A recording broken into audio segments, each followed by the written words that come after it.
What's up, guys? Welcome back to another Flesh and Blood video here in the trash. Today, we have some interesting news. Arcane Rising is going to be the second set to go out of print from Legend Story Studios for Flesh and Blood. In the last video here, we speculated on the new set, and it does seem like there are some hints as to what the new set is going to be and what it's going to be about in this article about Arcane Rising going out of print. Before we get into the video, however, I just want to say thank you as always to everybody for showing love to my videos here on YouTube. And if you haven't already, be sure to drop a like, subscribe to the channel, and leave a comment. Let me know what you guys think of stuff like this. All right, so let's get into it. First and foremost, we have the Arcane Rising out of print article, which was put on the Flesh and Blood website on November 11th, which is 2 days ago now. Arcane Rising is officially out of print. Legend Story Studios will not be printing Arcane Rising again. The final small wave of Arcane Rising is making its way to US and EU distributors now and is expected to arrive in LGS's during the first half of December. So you basically want to get your pre-orders now. You want to get your Arcane Rising while you can, because you're not going to be able to get it again. And if you know the game, you know that this is one of the most valuable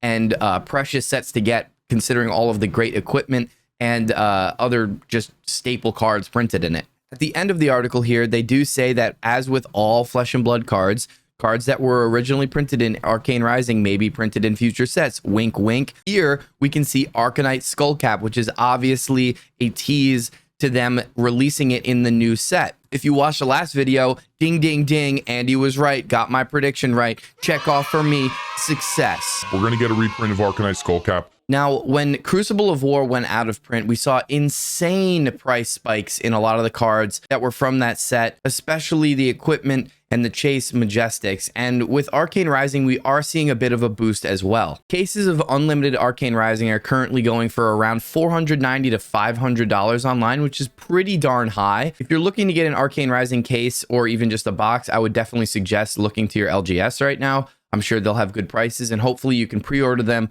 without them jacking up the price too much before they get in stock in December. Regular boxes of Arcane Rising are going for around $100, and I bet you could probably get one at your LGS for $90 to $100 as well. And a few of the staple cards are going up a little bit in price, but not insanely. Nothing as high as we saw from Crucible of War. A couple of the key cards we see are Grasp of the Arcanite is above $200. I believe this was around $150 when I opened my last one, so it's above $200 now, which is pretty darn high. I'm sorry, Ken. I know you want more affordable equipment for Viscerai. I really, really hope they reprint Grasp of the Arcanite soon so you can get your hands on it. If not, dude, I'm all for proxies. You know, proxy it up. I'll play with you anytime if you got that card. Another one, Command and Conquer, we have $117. This card has notoriously been around $90 to $100, but now it's above $100, which is pretty darn high. We're hoping for a reprint of this card in the new set, but we don't know yet. So if you've got your playset of Command and Conquers, hold on to them. Or if you really think that you want to speculate on it, sell them now while it's high. And of course, there's Arcanite Skullcap, the card that is previewed here on the out of print website. This is going for $310 now.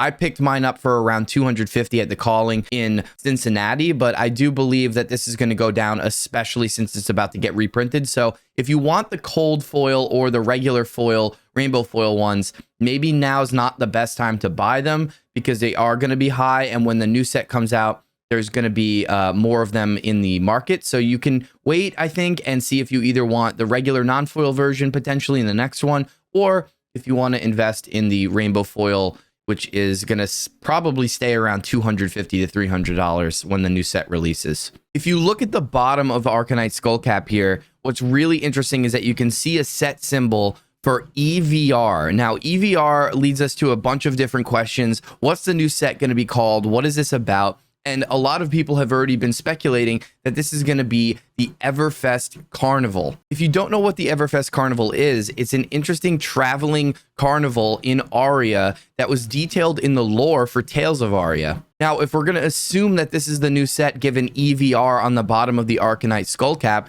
this leads us to a lot of really interesting and cool potential for the new set. If we look at the Everfest Carnival part of the article in the Aria lore, there's a couple really, really cool things that stick out to me. First, they say that it's the size of a small town boasting hundreds of tents and attractions, which is really interesting. They also mention well-known sectors of the Everfest Carnival, one of which is called the Mela, a group of tents boasting fortune tellers, seers, oracles, enchantresses, and conjurers, which is very, very interesting, maybe leading us to getting new wizard heroes or even just new heroes in general, an enchantress, an oracle, something like that. Another sector of the Everfest Carnival they mention is the Valder, which is known for the strongman axe and works with animals, which makes me very excited because I have said in the past that I wish Briar was a druid character. This was an interesting speculation in the community, and I think that it would be really cool if we got a druid class, one that maybe summons animals, kind of like the way that Chain and Levia have their tokens. Would be awesome to get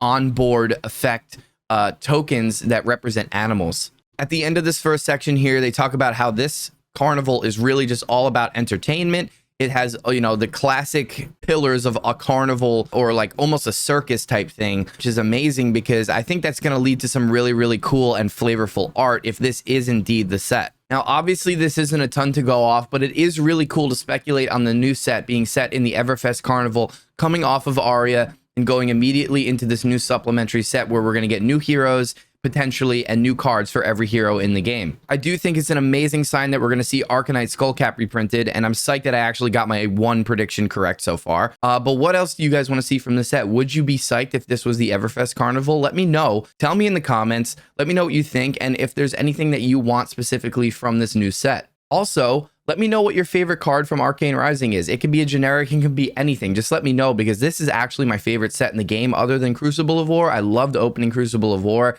But Arcane Rising had my favorite heroes in it. Azalea. I love you, Azalea. And I hope that we get some awesome reprints in the new set other than Arcanite Skullcap. As always, thanks again for watching the video. Be sure to like, subscribe, turn the bell on if you want notifications, and I'll see you guys next time.